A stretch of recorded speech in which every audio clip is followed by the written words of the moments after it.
On April 12, 2018, 2 African-American men were arrested for loitering in a Starbucks. This is a topic I covered in detail on my April 22nd video titled Starbucks and the Belligerence of Black American Subculture, and I recommend you go back and watch that one before checking this one out, if you haven't already. And I'd just like to point out, most of the time I choose the title of these videos after I've completed them. I really didn't think that one was going to be so spicy until after I'd uploaded it. In any case, due to this incident, on April 15th, Starbucks released a statement revealing that all locations would be closed on May 29th for racial bias education training for approximately 175,000 of the company's American employees. It would later be revealed that this would not be limited to just the United States and would include both managers and part-time staff. Starbucks CEO at the time, Howard Schultz, described the 4-hour training course as just the beginning, offered the 2 rightfully arrested men free tuition because they refused to either make a purchase or leave the establishment when asked, and stated that we're living in a time in America where there is a fracturing of humanity.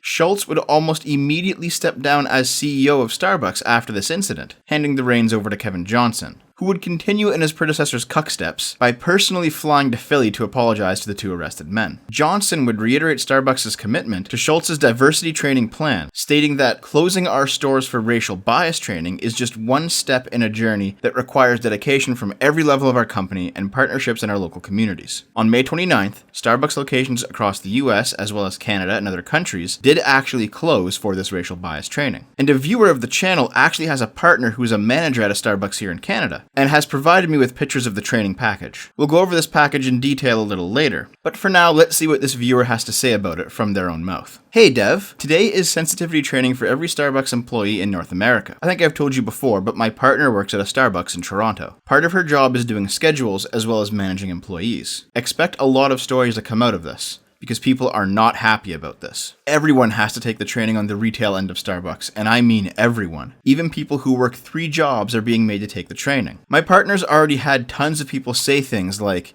hey, I can't make it, but I'm mixed race, so I probably don't need it. Management is forcing them to reschedule and take the sensitivity training later. It doesn't matter if you're the blackest, gayest chick in the world, you have to take it. I'm surprised to see Starbucks not fold and let black people out of it. My partner didn't have any recordings, but a lot of this stuff was done through video files on iPads, distributed by Starbucks. 100% chance that those files leak pretty damn fast. Every store in North America had this lesson, and a lot of employees are pissed.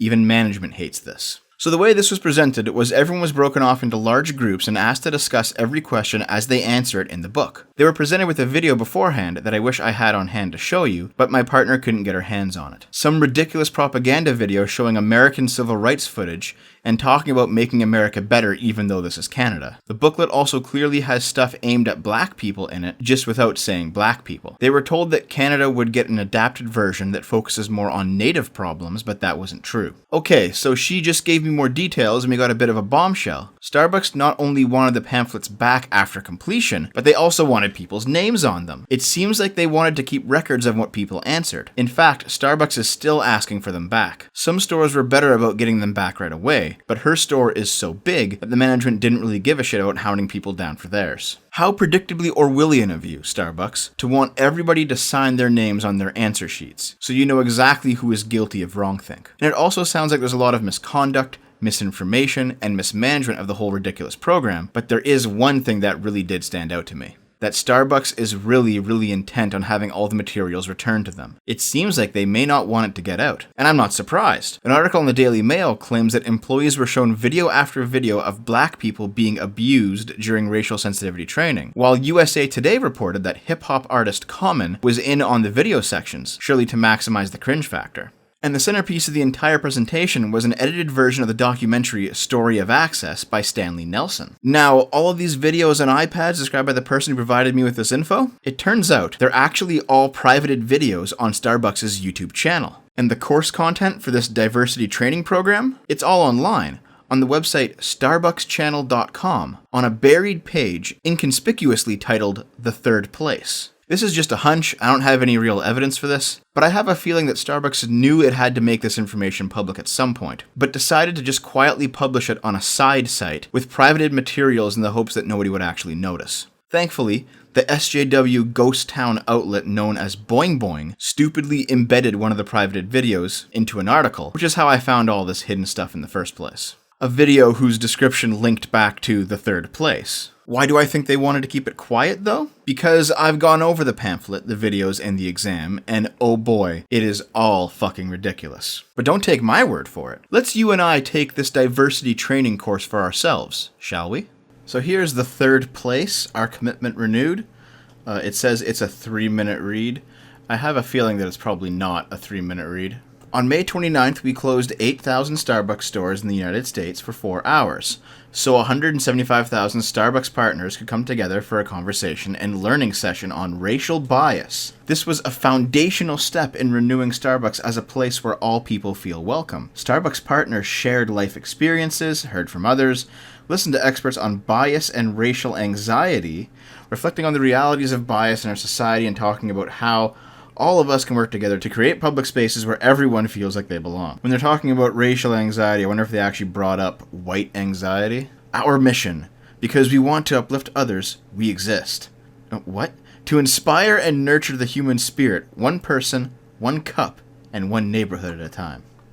Our values, because we want to deliver on our mission, we show up by creating a culture of warmth and belonging where everyone is welcome, acting with courage, challenging the status quo, and finding new ways to grow our company and each other, being present, connecting with transparency, dignity, and respect, delivering our very best in all we do, holding ourselves accountable for results. So far, this just seems like a regular training bullshit program that you have to go through anytime you're a new employee, but it does get a bit juicier later. Agenda, our mission and values, ground rules, why we're here today, practice, seeing differences positive, who we are, who we aspire to be, practice, reflecting on what belonging feels like, understanding bias, practice, becoming color brave. Color brave, okay. Structural bias, practice, envisioning belonging, making every customer feel they belong, practice, see, respect, uplift. Commitments, practice, building new habits. Okay, well, here's the team guidebook. This guidebook was designed for groups of 3 to 5 Starbucks partners to work through the learning session at their own pace. Okay, so basically what ended up happening is they got groups of people together. They gave them an iPad and a team guidebook, and they had to basically follow a 4-hour training program. And let's take a look at this guidebook. The first couple of pages just seem to be the preamble redone. So there's 68 pages to this thing. Jesus. Okay. Let's scroll through this here. There's our mission, the agenda. Okay. Working together today. Get into groups of 3 to 5 people. Team up with people you don't work closely with every day. Team guidebook. 1 per team. iPad. Please share and be patient. Come on now, kids. You have to share. And My Notebook is 100% private. Except when you hand in the My Notebook to Starbucks management, but we will get to the My Notebook section later. How to set up your iPad. Find an available iPad. Place it on the white rectangle above. Turn it on. So, like, they want you to actually insert the iPad into the book? What? Okay. Also, you have to lift the iPad to turn the page. And it tells you right here, lift the iPad, turn the page. So, okay, let's keep going. Ground rules. Listen respectfully. Speak your truth and honor other people's truth. I'm not sure if they know the meaning of the word truth. If your conversations get off track, pause and restart. Yeah, don't have your own thoughts here, guys. Just follow along. Tips for getting back on track. Say what you want to pause, share what you're feeling, talk about it. In your working group for today, acknowledge it. We hear you. We hear you. We can't create a culture of warmth and belonging if we don't first acknowledge that some of us deal with negative stereotypes every day. We hear you. We can't connect with dignity and respect if we don't respect the different starting points we all had in life. Write it down in your notebook and revisit it later. Okay. This really feels like a grade 3 or a grade 4 social studies class, man. Video 1. Starbucks EVP Roseanne Williams on showing your respect today. Instructions. Put an iPad above. Select video 1 on the iPad. So they want you to actually place the iPad in the book and then play the video. I do have the videos down here. Let's scroll down a bit, and here's video 1. Let's watch it, okay? Just a YouTube embed. Hello, partners. I wanted to share a few thoughts before you begin today. First of all, thank you in advance for investing your time with one another.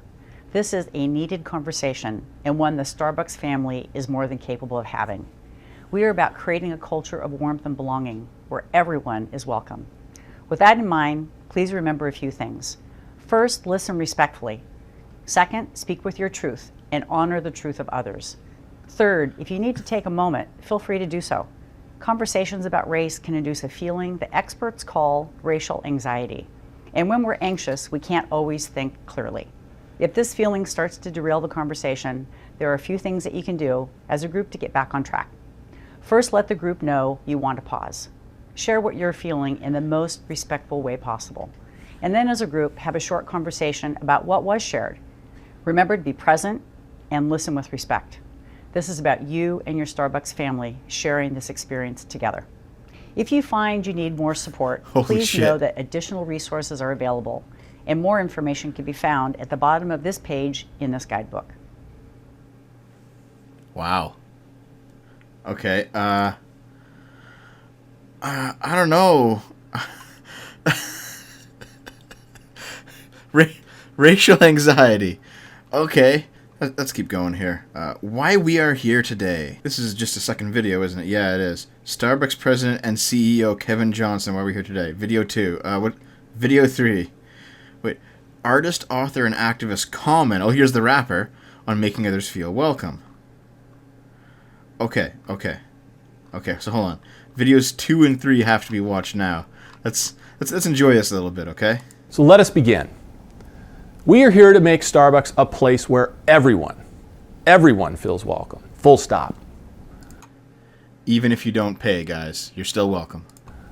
There is the immediate reason we are gathering, and that is the disheartening situation that unfolded in Philadelphia, where 2 young men were arrested in a Starbucks store. But the issue of racial bias and discrimination isn't just about us as a company, it is about us as a country. Prejudice in public accommodation is deeply rooted in America. And core to our mission has always been being that third place where everyone feels welcome. But the reality is, being that third place in 2018 is far more challenging. Current year. There's homelessness, substance abuse in our bathrooms, mental illness. These are all issues that a good portion of... Substance abuse in your bathrooms. Do you think that's going to get better or worse if you start allowing people in who haven't bought anything and you just let them in? What do you think, man? What do you think? You face each and every day. Yet my hope in gathering us is that Starbucks can become a place of welcoming, of warmth, and of inclusion for all. Now, given the state of race relations in this country, it's easy to wonder if inclusion for all is even possible. Here's my belief. Growing up, this term called colorblind described a learning behavior of pretending not to notice race. That doesn't even make sense. So today, we're starting a new journey, talking about race directly, what my friend and Starbucks board member, Melody Hobson, calls being color brave. Oh, color brave, that's what it means. Okay. So here's the deal. No longer are we expected to treat people equally regardless of their skin color. We have to be color brave. We have to understand that, I guess, the darkies need to be treated differently because they're not white. Is that what you're saying here, Starbucks CEO? So here is what we will do together today.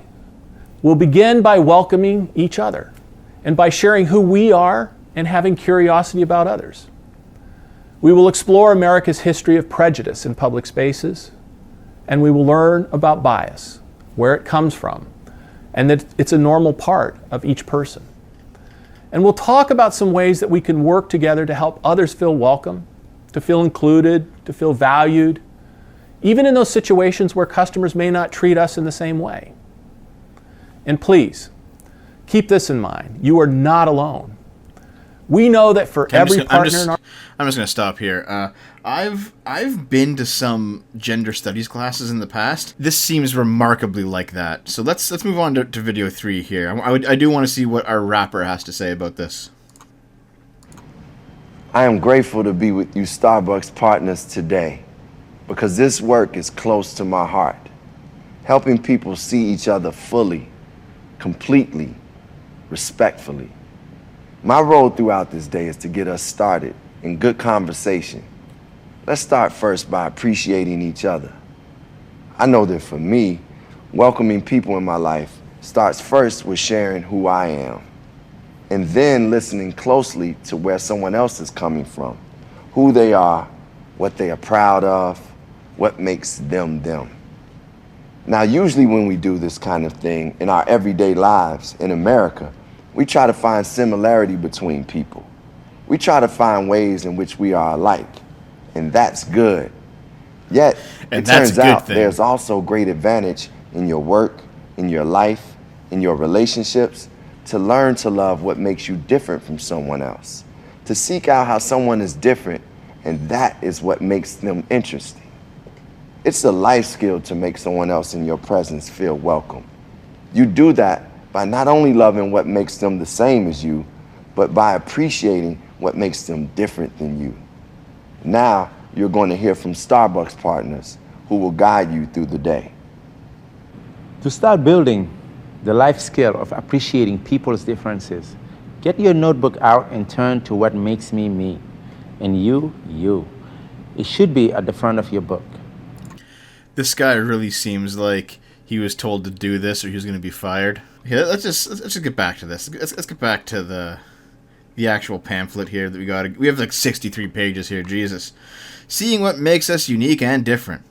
Grab your notebook, pair it with somebody in your group. This really is grade school shit.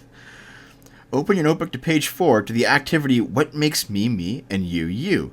When you're done, return to the team guidebook to discuss with the group. Holy shit.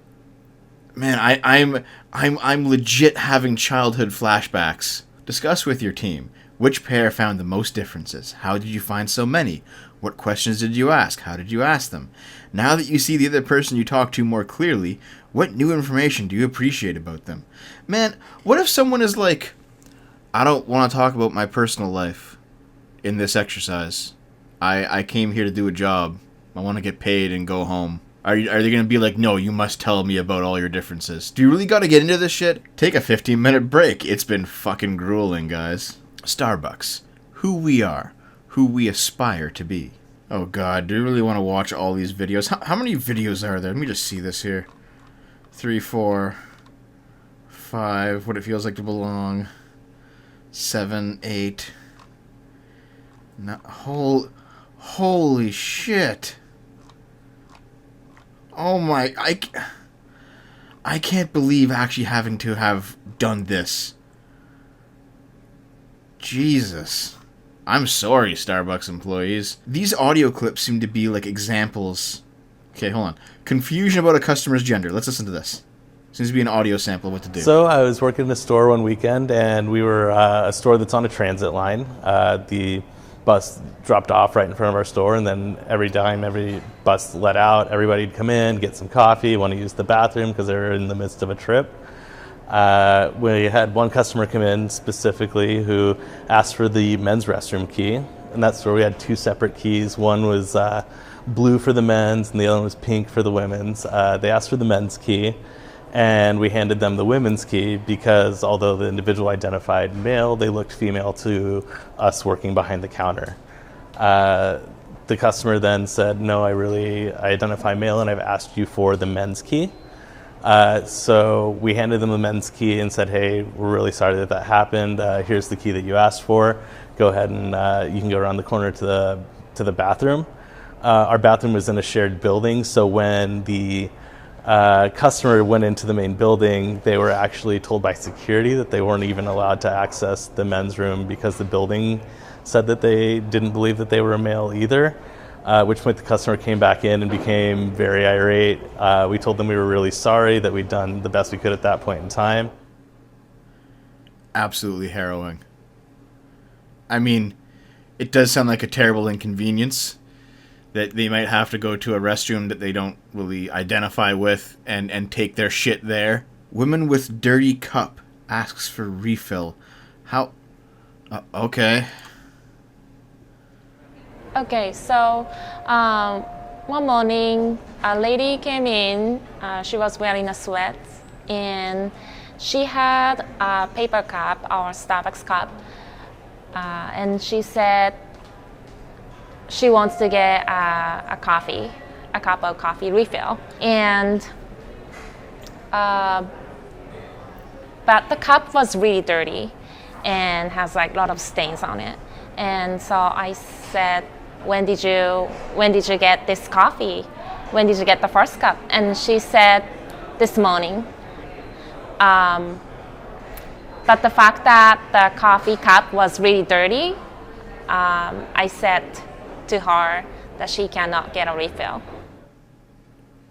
Okay, that actually sounds reasonable, because it seems like maybe this person had found a cup that was old, or had a cup from several days ago that had kind of gone through the wear and tear and was no longer entitled to a refill.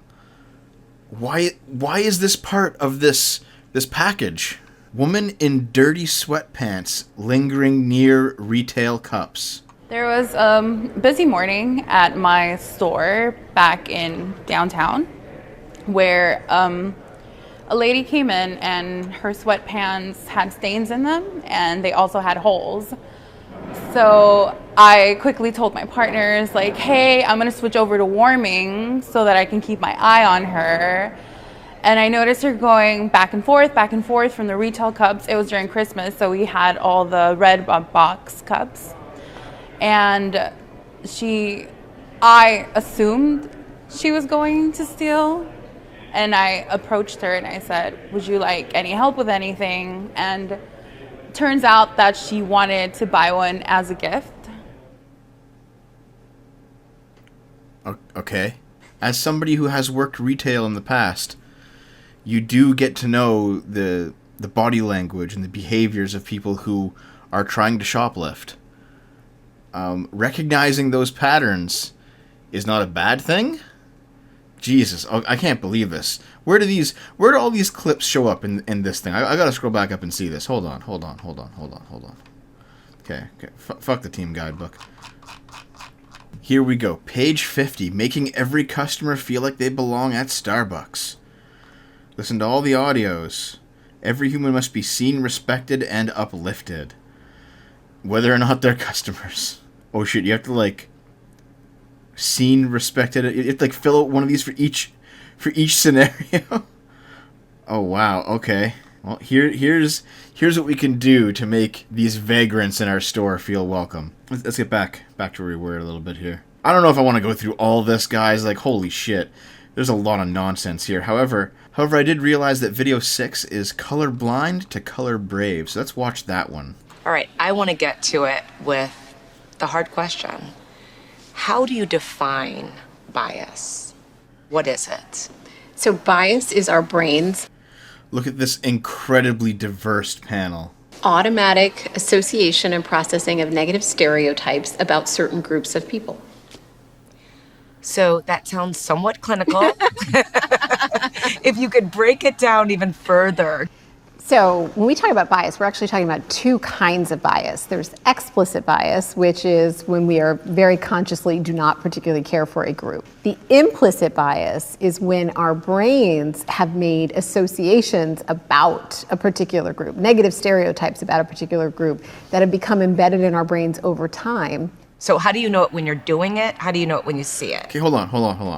What matters here isn't necessarily the bias, it's the behavior. Explicit bias can obviously be a problem because it actually leads to explicit behaviors. Implicit bias almost never generates itself as behavior. If you feel a certain way about a particular race or a particular gender or a particular type of person, and it's implicit, and you don't act on it, and your behavior doesn't change, then what harm's been done? Unless, of course, you want to thought police everybody. You want to control what people think. How about going at it that way? You often don't know it when you're doing it, because if it's an implicit bias, that means you have it in the back of your brain. You're not conscious of it, and in fact, it can be completely inconsistent with your actual beliefs. So oftentimes, the risk is you, in fact, don't know when you're making an automatic association. Do you think our company should be one of those institutions that helps people understand their biases? Do you think that's the job of a company like ours? We're going to have a business where we're interfacing with the public.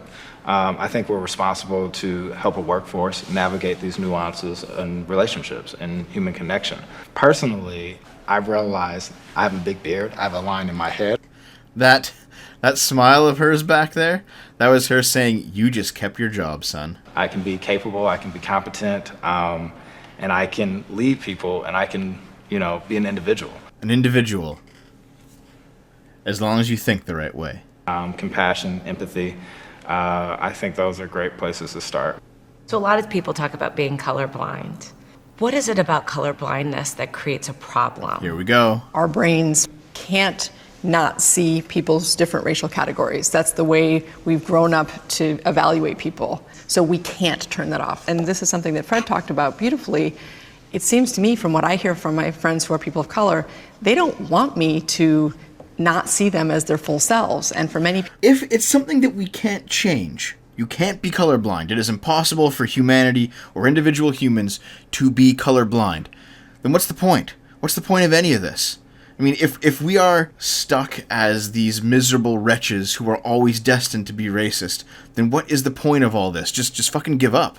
people, their full selves involves a sense of racial identity. Help me understand, as practitioners, how you explain to people what implicit bias is so that they can start to recognize it.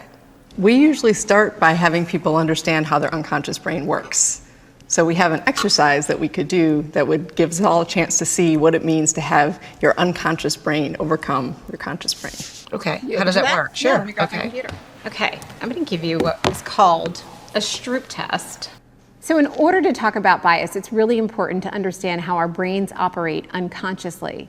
We're going to take the Stroop test, which was invented by Dr. Stroop in 1935. It's a group activity, so I want you all to state the color of the text. Let's try one together. Blue. Blue. Did you all say blue together? Great. Let the test begin. Oh, Jesus. It's going to be one of these, eh? It's going to be a thing where, like, it'll change. Yeah. See what it's doing? See what it's doing? It's going faster and faster, and it's having a word, but a different color. So, for example, this says red, but it's actually black. And you're reading, you're not looking at color. What this has to do with fucking racism, I have no clue. At my store, I have a transit gentleman. His name is Steve. He comes in every day, but he's a customer. But his appearance is that of somebody who lives on the street. My initial response was, I don't know this guy. He's not really supporting the atmosphere that I want to have in here. But I had to check that and engage and just watch, and talk. And now we're good friends. Does Steve buy anything? Because that's really what matters. It doesn't matter that you guys are friends. It doesn't matter how he dresses. What matters is that he comes in with money and buys coffee. That's it. And he comes in there all the time. This is the type of moments that we're trying to create. So tell me about the difference between personal bias, which is a lot of people feel the weight of and feel the shame of, and structural bias. If you think about kind of where someone lives, where they go to school, the transportation system that helps them get there, all of those systems, all those places of how we just navigate our daily life. In today's very segregated society, some people have been afforded access, other people haven't. Wait. Today's very segregated society. 1, America has not been segregated for some time now. 2, with all this talk of not being colorblind and recognizing differences, that's creating segregation. That rapper from earlier talked all about focusing on differences and not how they're the same. How is that not a segregating force in society? You talk about this idea of racial anxiety. What is that?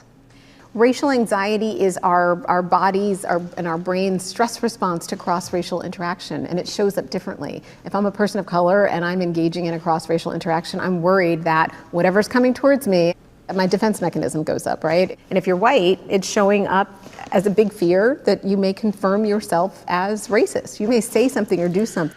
Okay.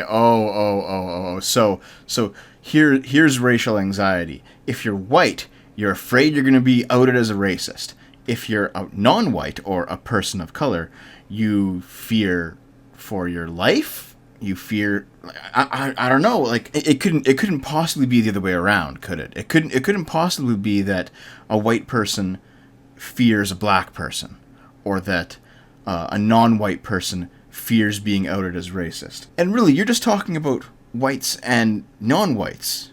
Like, everything that's non-white is just one giant category. How do Jewish people fit into this? How do Asians fit into this? How do Native people fit into this? None of this really seems to make any sense. But the racial anxiety actually helps us understand that interpersonal work that we need to do is really one of the key things that's getting in the way. Why is bias bad for business? If there are any groups who feel like they're not treated as well, who feel like they're being othered, as our colleague John Powell would say, and don't have that sense of belonging that Starbucks talks about, that's bad for business. Something else you said that's really important is how the partners feel. Obviously, well, see, that's where capitalism steps in. In a purely capitalistic system, it would not matter your race or gender or anything else. The only thing that matters is whether or not you have the money to buy something at Starbucks. So you can be a homeless man with money, come in, buy your coffee, you're welcome there. You can be a black person, come in, buy your coffee, you're welcome there. You can be any type of human. If you have money, you're welcome in the store. Those two black guys who were arrested, they didn't buy anything, which is why this isn't a race issue, which is why this entire exercise is pointless. Starbucks actually has a very multiracial, multi-ethnic, multi-religious staff. And so in order for the people who are partners to be their best selves, they need to feel supported. So today, when we close down our stores to get more training and hopefully come away with more learnings around bias, explicit and implicit, structural and personal, can we structurally change the organization through something like this? Some are skeptical. So I think we would say the structural work is something that has to be done for far longer than the 4-hour day. And that's policy? That's the work the company has to do to support the partners in the individual work and the teamwork that they do within. Here's what SJWs often mean when they say structure, when they talk about structures. They say that this is something that needs to be constantly reinforced. And that's why it's going to take longer than this 4-hour program. It's an ideology that needs to be hammered in every day, because if it's not, people are going to realize that it's bullshit. Their institutions, because one of the things we don't want to see is for each person to have to bear this burden alone. And also so the partners can themselves be treated respectfully by each other, because the partners can be on the receiving end of all this as well. Fred, anything that you think we could leave behind for our partners as they think about bias? If they had one takeaway that could help them be better, assuming everyone wants to be better at this, with the third place and the human connections that we're trying to make. When you feel like there's something uncomfortable happening, let's listen. Let's take that moment, that pause, to listen and sort of center ourselves. The other piece is body language. If we can feel comfortable enough to come from around our counter to actually connect with that person who is disappointed, or maybe we had a perceived bias about, but we're going to listen, we're going to be present. Our body language is not going to be this, but we're going to be here. We're going to be present for that conversation. I think that begins to open up a world of opportunity when we talk about connection, and we want to be in a space that's respectful with them and not come in with preconceived or structural or stereotypical notions about the individual. Thank you. Thanks very much. Wow, that told me nothing. Jesus Christ, I'm not going through this pamphlet anymore. There's a few things I want to check out though before we finish up this training exercise today here, guys. I want to watch video 8 because this is the Stanley Nelson documentary, and I do want to check out one more thing after this. So let's watch this documentary first. Stanley Nelson, Story of Access. This independently created film by Stanley Nelson was underwritten by Starbucks with the intent of educating our partners about the history of access to public spaces for African Americans. This film explores the impact of bias within public accommodations, as well as the possibilities for a better future. Dear Starbucks partners, I'm Stanley Nelson, a documentary filmmaker. My films are about race, America, and the decades-long struggle for all people to be treated as equals in public spaces. Our town squares, our stores, our fields, our parks, our pools, our restaurants. Congratulations. You have it now. and have had it for some time. I made this film to help us understand this important struggle in our country so we can go forward together.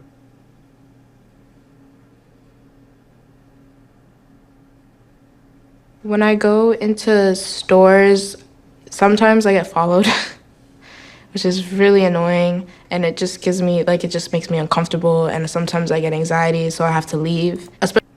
Oh, geez. I'm sorry that your anxiety is what makes you leave. But I gotta be honest, I'm a white guy, and sometimes I've gone into stores, and I've been followed too. And as a retail worker, sometimes you notice somebody, maybe their body language is a bit off, maybe they're doing something odd, maybe you at the very least want to keep an eye on them to make sure that they're not going to steal. And it's been, in my experience, less about race and more about how people present themselves. I've seen white shoplifters and I've seen native shoplifters here in Canada. And I've never shoplifted. However, I have had employees of stores follow me around, and it's obvious that they're following me around because they're not really that sneaky, but they're following me around like they think I'm going to shoplift. And it's not a race thing. Especially being a teen of color, they assume that you're doing something bad. I feel like I'm disturbing people by just being there. People feel uncomfortable when I walk in. I guess I've kind of become numb to it after so many years. This is just my life, and it's just something that I've gotten used to, unfortunately. I think all of us make that choice at some point of, am I going to take the burden of this interaction being comfortable, or am I going to say, you take the burden of this interaction being comfortable? Who goes into a social interaction thinking that way? Really? Who starts talking to somebody with the presumption that if you don't do something, this is going to be uncomfortable? Holy shit. Because what I really want is a sandwich. Do you know what I mean? I don't want to fight. I'm hungry, right? I don't want to get into this with you, and I'm really not here to teach you this. But other times... Then why are you here? It's okay, wait a minute. Lesson time. Discrimination against African Americans in public spaces has a long history. In the 1960s, black and white students trying to desegregate buses were firebombed. It was terrible. Thankfully, we've moved past it. Black patrons were routinely denied service in restaurants and hotels. I'm sorry, our management does not allow us to serve here. It was terrible. Thankfully, we've moved past it, as long as you have the money to actually pay for your stuff. Though not at Starbucks, apparently. And civil rights workers were dragged from lunch counters, spat upon, and beaten. We're willing to be beaten for democracy, and you misuse democracy. The right to be respected in public spaces was at the heart of the civil rights movement.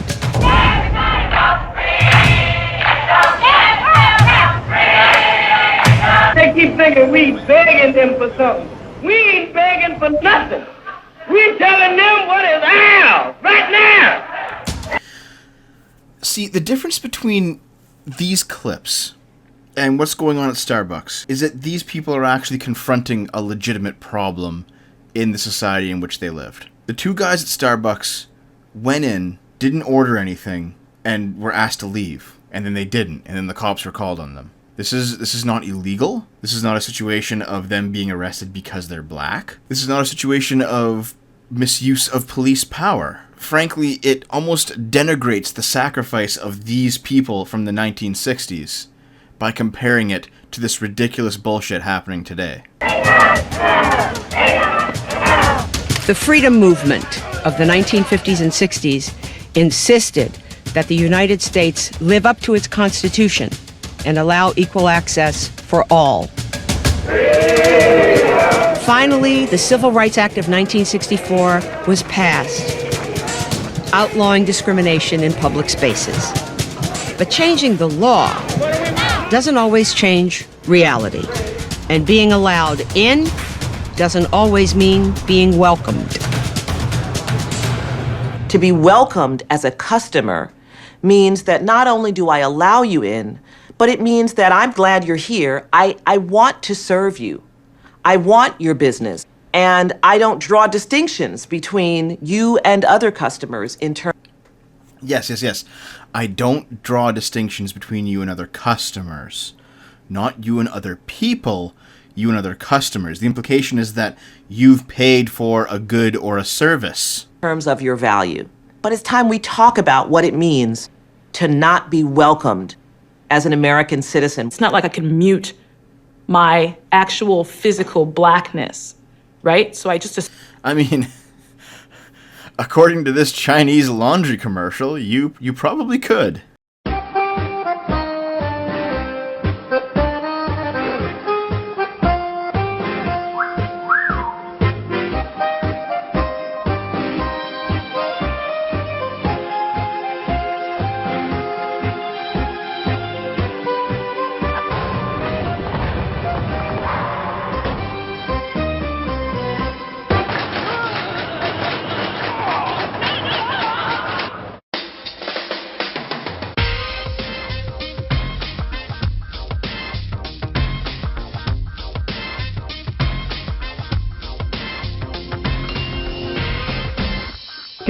Assume that people see a particular thing when they see the color of my skin, so everything else has to be like perfect and clean and as blended in as possible. No, you just have to have money. You just have to go into a Starbucks with money and be willing to buy something. That's all. Nobody cares about anything else. Really just an arsenal of different masks, you know? Is one of those masks made of money? And it happens every time I leave my house. When I leave my house, regardless of where I'm going, I'm just leaving my house. Just walking out the door. I'm not walking out the door thinking, what kind of hurdle am I going to run into today? What kind of way am I going to be judged? I walk out a free man. Okay. On the one hand, I see what this guy is saying, because people, and I assume this is also the case for people who have not internalized their own goddamn racism towards themselves. So like, Kanye West, for example. People like that. They probably just walk out the door thinking, yeah, whatever, I gotta go out and do something, I'm gonna go out and do it. At the same time, everyone, and I mean everyone, regardless of race, will go out the door and think how they're gonna be judged. That's why you comb your hair. Well, if you had hair, I assume you'd comb it. That's why you don't wear dirty clothes. That's why you shower before you go outside. You get judged for a lot more than race, and honestly, you get judged for some things way harsher than race, man. I mean, Jordan Peterson said it best. Would you rather be ugly or be an immigrant? Just do my thing. I have to make sure that I have given enough space between myself and another patron or another commuter on the train, and just ensure that I'm not making someone uncomfortable. I have to make sure that my hand... Man, I do that too when I'm on the bus. Unless the bus is packed, I'm not going to just jam myself beside somebody. It's not about your skin color, it's about not being rude.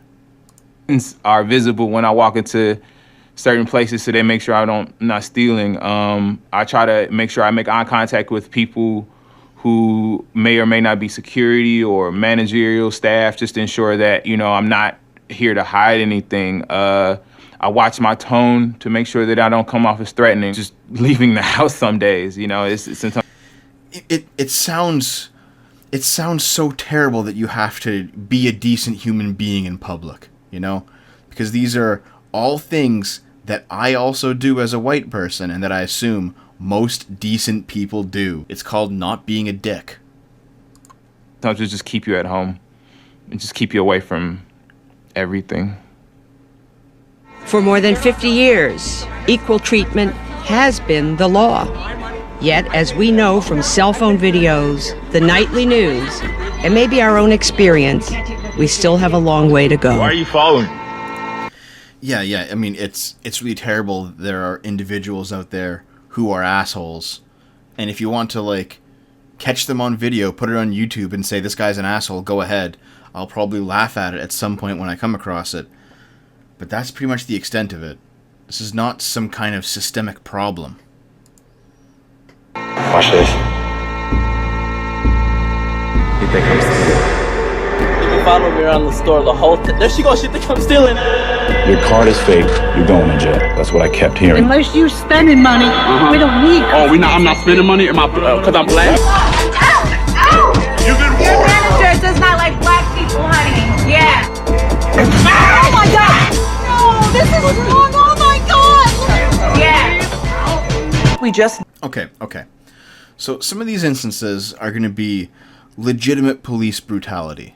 And obviously that's not a good thing. I mean, we don't even have to really go down that road, do we? But at the same time, how many of these people do you think turned it into a race issue? Like the police had a legitimate reason to arrest one of these people, or at the very least talk to them about something, and they just said, oh, you're doing this because I'm black, and then escalated it, and then it turned into a shit show. Like, do you think that might have happened once or twice? Need to recognize that black people are navigating the public space differently than white people. And how much of that is their own choice? Really? How many didn't do nothings do you think are actually out there? How many good boys just going to college? That women are navigating the public space differently than men, and not use the shortcut that has been wired into your brain because of the society that we live in, that tells you when you see me, you should be nervous or you should be worried. I'm not nervous or worried. I'm just stunned. Brought me such despair to the day I recognized I had to explain this to my son, that he was going to, that this muddy river of racism, he was still going to have to walk through it. We hadn't dammed it. We hadn't dried it up. It was still there for him to go through. And I've got to somehow try to tell him, okay, off you go. Maybe if you didn't keep focusing on your differences, maybe if the black community wasn't ridiculously belligerent when it came to police interaction, maybe if black fathers actually stuck around their families, then you wouldn't have this muddy river of racism. But you know what? At this point, I think it's safe to say that at least a fair chunk of it is definitely the black community's own doing. The society I want to see is I want to be able to walk out the house just as free feeling as that white guy who said he doesn't worry about a thing when he walks out the door. Well, that's on you, isn't it? How you feel. Isn't that your responsibility? If you were to say, I want to walk out the door as free as a white guy, well, you have that now, don't you? But free feeling, well, that's on you. It's not anybody else's responsibility to make you feel better. I want to have that same expectation. Today, discrimination is against the law. It's the people and the systems that support our communities that must follow suit.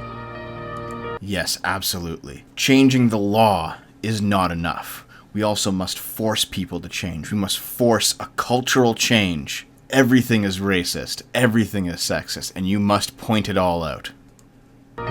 No one's going to do it for us. What can you do to make our schools, our parks, our stores, our restaurants as welcoming and as inclusive as they can be? Oh, dude, she's a cutie. Treat people equally. That is really why capitalism is probably the best system for equality.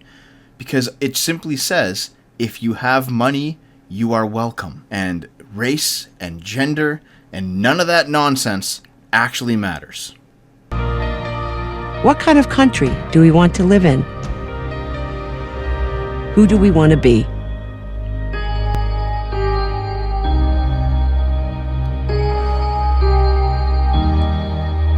Okay, well, I regret doing this. Let's turn this piece of shit off. The last thing I want to go to is the My Notebook. Now, this is where employees have to actually fill this out, a space for your private thoughts. However, you're expected to give it back to Starbucks management, so it's not really private, is it? What makes me, me, and you, you? This is the first exercise they had to do. Similarities bond us together, yet being able to perceive what makes us unique and different from each other gives us the gift of seeing each other as full human beings. Pair it with somebody on your team. Keep time using your phone. How classist of Starbucks to assume everyone has a phone. Try to find as many ways as you can that you are different from each other, okay? So, again, focus on differences.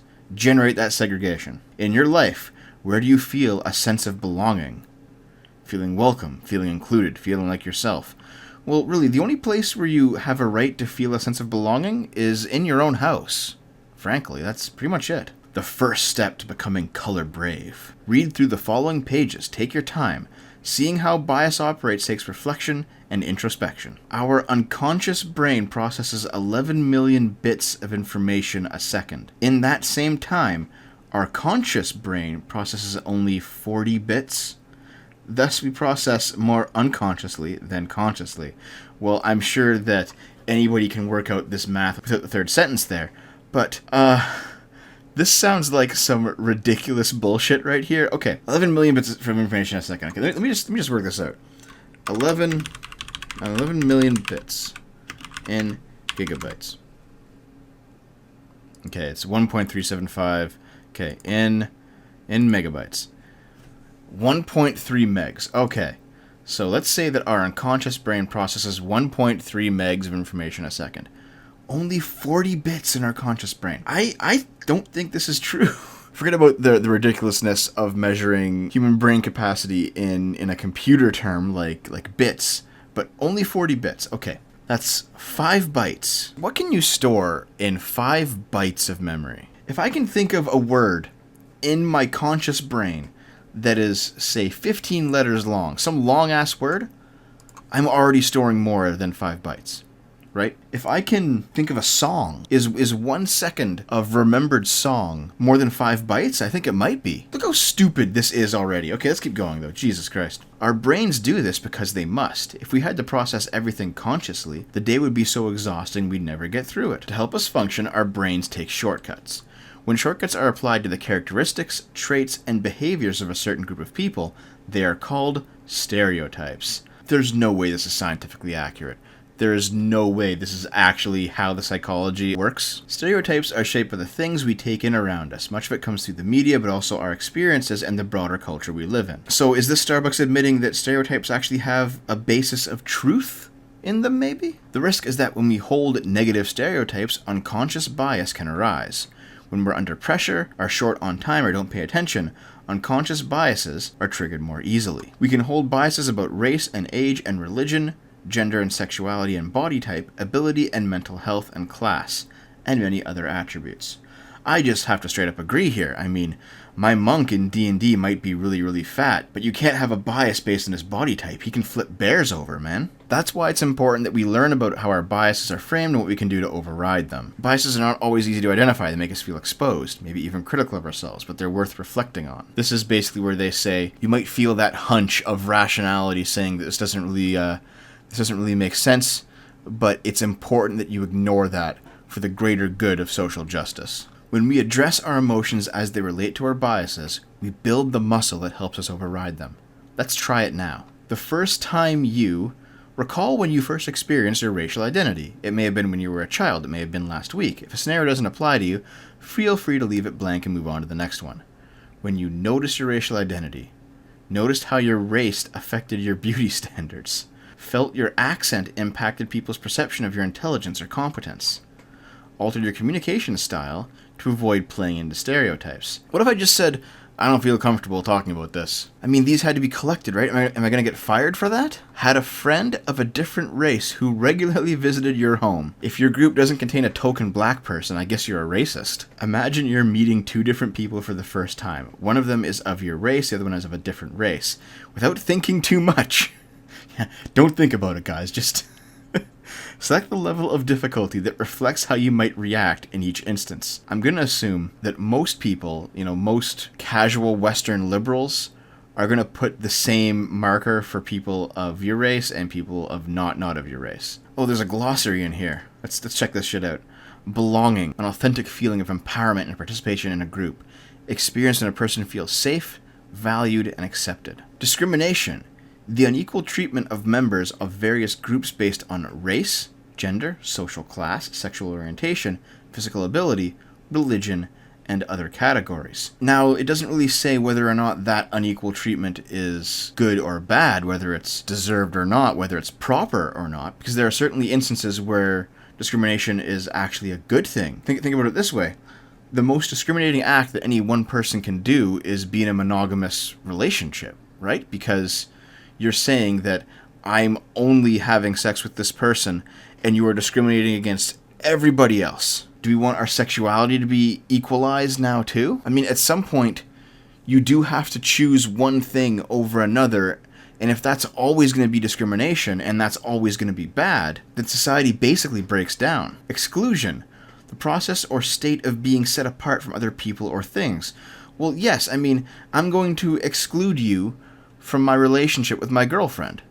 I'm going to exclude you from my store if you don't buy things and therefore are not a customer. The terminology presented in this key terms page is simply presented like it's supposed to be negative when it's actually quite neutral. Institutional racism, the ways in which institutional policies and practices create different outcomes for different racial groups, creating unbalanced advantages for whites, along with oppression and disadvantages for people from groups classified as non-white. So would you say, for example, that when black fathers leave their kids in a single-parent household at alarming rates, that's institutional racism, because that would be a practice of the black community, an institutional almost practice of the black community that creates a different outcome for a different racial group, with the benefit of a stable family that whites have being some form of privilege, I guess you could say. Racial equity, the aspirational condition that would be achieved if one's racial identity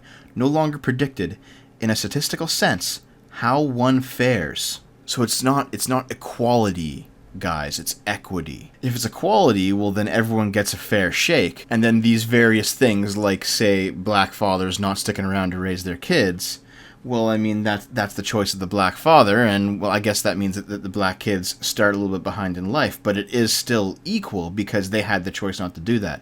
But racial equity means that society must fill in those gaps, no matter the cost. Well, once you've filled out that private workbook and handed it off to Starbucks management for further inspection and interrogation of any possible wrong think, you can then watch the final video called Sticking With It. To be color brave is to be brave, period. Whether it was easy or hard for you today, above all, thank you for choosing to be here. We began some very important Nobody chose this. Conversations today, but let's be clear. This is just the beginning. It's a start. And now, more than ever, the world needs the third place. A place where everyone feels they can belong. And this starts by first understanding that we each have biases, and then actively working to address them. But there's more that we can do to create the third place consistent with our mission and values. We can seek and eradicate bias and racism in our systems. We can work to change our policies and processes. And we can each commit to work on ourselves. The more you are aware of your bias, the more you can work to disrupt it and help all people who walk into a Starbucks to feel seen, to feel respected, to feel uplifted. My biggest ask is that every single one of us commit to this journey. We won't get it right every single time, but if we stay at this, we will get it right more and more. So thank you for everything you brought to today. I am so proud to call you my partner, and I'm especially proud that we are on this journey together. You know what? After that, I feel culturally enriched. I feel like I should allow a bunch of belligerent people into my local Starbucks who have no interest in buying anything, and no reason to be there except to take a steaming shit on the tables, because they've got the right skin color. I want to live my life safe and secure in the fact that if I ever get a job, I'm going to be led into a closed room, strapped into a chair for 4 hours, and spoon-fed videos on how racist and sexist I am by the company's CEO. This is the bright future that I want. And Starbucks' CEO is paving the way for this to be a universal. Oh, do you think I'm joking about that? You know how Schultz resigned as CEO from Starbucks right around the time this whole shitstorm started? Well, written in an article by USA Today is this passage. Schultz's ideology has dipped into the political sphere too. His outspokenness on issues such as gay rights and refugees has fueled speculation that he's looking to run for office. Perhaps president. Starbucks didn't comment about plans that he's seeking elected office. In his letter, he didn't rule it out, saying, "I'll be thinking about a range of options for myself, from philanthropy to public service, but I'm a long way from knowing what the future holds." Yeah, Schultz doesn't know what the future holds, my ass. Remember when Hillary said she wasn't going to run for 2016 way back when? I do. I can already see the campaign slogan. Schultz 2020. Diversity iPads in every home. I'd end this by saying the usual vote with your wallet in regards to Starbucks, but I don't think that's going to work this time. The people at the top of Starbucks would rather open their doors wide like a homeless shelter instead of actually exercising their rights, all because somebody called them racist. They've deliberately chosen to lose money for the sake of social justice. All we can do now is wait for the end.